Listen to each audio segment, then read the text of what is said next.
ভারতের LPG crisis.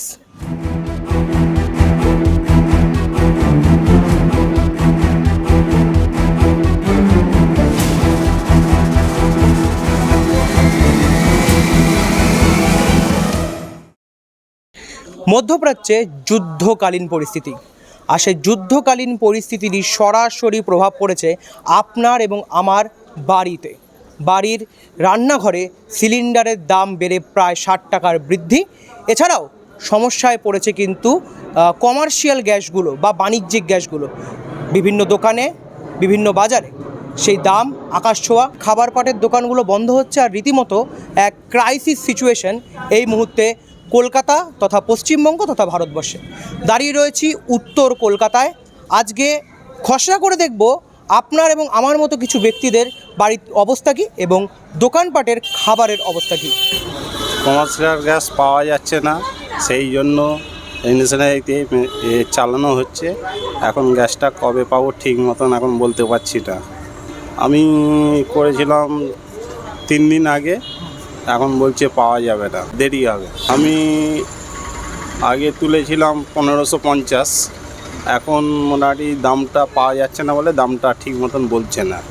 গ্যাসের crisis হলে সাধারণ মানুষের বিরাট সমস্যা, কারণ এখন শহরে যারা থাকে তারা সবাই গ্যাসেই রান্না করে। আমরা তো গ্রামে থাকি না যে আমরা উনুন বা এই জাতীয়গুলো করতে পারবো। তো আমার মনে হয় গভর্নমেন্টের উচিত একটু বিষয়টাকে সর্ট আউট করা তাড়াতাড়ি। যত তাড়াতাড়ি হয় তত আমাদের সুবিধা। আমরা প্রায় 7 দিন ধরে বুকিংয়ের চেষ্টা করে 3 দিন আগে রাত্রিবেলা বুকিংটা নিয়েছে। নেওয়ার পরে আমরা দেখতে পাচ্ছি কালকে একটা মেসেজ এসছে, মেসেজে দেখা যাচ্ছে ডিএস নাম্বার সহ এবং অ্যামাউন্ট দিয়ে পাঠিয়েছে। এই পর্যন্ত রয়েছে, এবার কবে আসবে সেটা এখনও পর্যন্ত আমরা সিওরিটি নই। দোকানের উপর তো খুবই ইফেক্ট পড়েছে। এর জন্য আমাদের তো হোটেল ব্যবসা প্রায় বন্ধের মুখে, রাস্তার সমস্ত স্টল সব প্রায় বন্ধ হয়েই গেছে। আর আমাদের খাবারের লাইনে তো আমরা সব মেনলি গ্যাসেরই উপর ডিপেন্ডেড। কয়লাও ভাজি আছে, আমার 6খানা ভাজির মধ্যে 2টো কয়লা চলে আর 4টে গ্যাস। সেই জন্যে কিছু কিছু আইটেম প্রায় বন্ধ করে দিতে হয়েছে। যেমন চাইনিজটা বন্ধ হয়ে গেছে, যেগুলো কয়লার আছে হয় না, যেগুলো গ্যাসের উপর আমরা ডিপেন্ডেড, সেই জন্য সেই আইটেমগুলো বন্ধ হয়ে যাচ্ছে। আইটেম বন্ধ হয়ে যেতে সঙ্গে সঙ্গে স্টাফরা বেকার হয়ে যাচ্ছে, স্টাফরা বাড়ি চলে যাচ্ছে, কাজ পাচ্ছে না, তারাও বাড়ি চলে যাচ্ছে। এরকম যে পরিস্থিতির মধ্যে আছে। বাণিজ্যিক গ্যাস বলতে আমাদের তো ওই ছোটোখাটো বিজনেস, বড়ো গ্যাস রেখেছি, কিন্তু হঠাৎ দাম বেড়ে গেছে 25-26-27 টাকা এরকম দাম। আমরা তো ওরকম পারবো না, তো এইসব নিতে গেলে তো চায়ের দাম বাড়াতেই হবে। একটু তো এফেক্ট করবে হঠাৎ না, তা আশা করছি যদি কমায় আমাদের ব্যবসার সুবিধা হবে। চা করি, একটু ম্যাগি করি, ডিম ভাজা করি। আমাদের তো একটা গ্যাস লিটার দেরি করে শেষ হয়, তো এবার তুলবো যে চিন্তা করছি যে এবার আমাদের দাম দিয়ে কিনতে হবে, তখন তো অসুবিধা হবে, তখন বাড়াতেই হবে।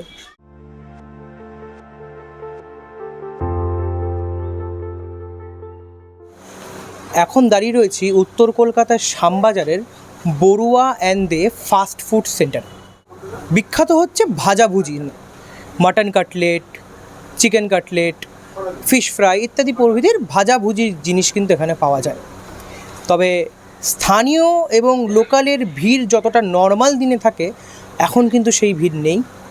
জানা গেছে ভেতরে 10টা আইটেমের মধ্যে 6টা আইটেম কেটে 4টে আইটেমকে নিয়ে তারা চালাচ্ছে দোকান, আর আগামী পরিস্থিতিতে দোকান বন্ধ হওয়ারও মুখে আসতে পারে। আমাদের তো এখন এলপিজির জন্য প্রচুর জিনিসে কাটছাট করতে হয়েছে, অনেক আইটেম বন্ধ করে দিতে হয়েছে। আর এখন যা গ্যাসের পরিস্থিতি, হয়তো আজকের দিনটা চলবে, কালকের দিনটা হয়তো নাও চলতে পারে। এলপিজি ক্রাইসিসটা এখন পশ্চিমবঙ্গের সর্বত্রই, বাড়ি, দোকান, বড় দোকান, ছোট দোকান, হোটেল, রেস্টুরেন্ট সব জায়গায় পড়েছে। এখন সরকার যেরকম চালাবে আমাদের সেরকম চলতে হবে। পরিস্থিতির আমরা হচ্ছি শিকার। যেরকমভাবে এখন এলপিজির ক্রাইসিস সেইভাবেই চালাতে হবে। যেরকম আগে ধরুন একটা 14 কেজি গ্যাসে আমাদের সারাদিন চলতো, এখন হয়তো ওইটা দিয়ে আমরা 2 দিন চালাচ্ছি। এইভাবে করে চালাচ্ছি, অল্প রান্না করছি, অল্প বিক্রি হচ্ছে। কাস্টমার বলছে নেই কেন জানেন না, গ্যাসের সমস্যা, এইসব ব্যাপার। আর ঠিক কটা দিনের মধ্যেই রাজ্যে বিধানসভা নির্বাচন, তার আগেই পশ্চিমবঙ্গ তথা ভারতবর্ষে লিকুইড পেট্রোলিয়াম গ্যাসের ক্রাইসিস। রাজনৈতিক, সামাজিক এবং বড়সড় অর্থনৈতিক ধাক্কা কিন্তু এটা বলাই চলে। তবে রাশকার্ট আপনাদের জন্য একটু তুলনামূলক একটা সমাধান নিয়ে এসছে। যদি আপনাদের ইন্ডিয়ান গ্যাস থাকে আর সেটা যদি আপনারা কল করে বুকিং করতে পারছেন না বা তারা নিচ্ছে না, এই সমস্যাটা বারংবার আসে, তাহলে আপনারা ডাউনলোড করতে পারেন ইন্ডিয়ান অয়েল ওয়ান অ্যাপটায় নিজের রেজিস্টার্ড ফোন নাম্বার দিয়ে লগ ইন করুন এবং লগ ইন করার পাশাপাশি একটা ক্লিকে আপনারা রিফিল অর্ডার করতে পারেন। ভারত গ্যাসের ক্ষেত্রেও সেম, তাদের অ্যাপ্লিকেশান রয়েছে, এইভাবেই রেজিস্টার করে আপনারা বুক করতে পারেন থ্রু দ্য অনলাইন। কী হবে আগামী পরিস্থিতি তা তো এখনও বলা যাচ্ছে না। চোখ রাখবো বিশ্ববাজারে, চোখ রাখবো বিশ্ব মার্কেটে। ক্যামেরায় সায়ন বসাকের সঙ্গে অর্কপ্রভ চক্রবর্তীর রিপোর্ট, রাশকার্ট।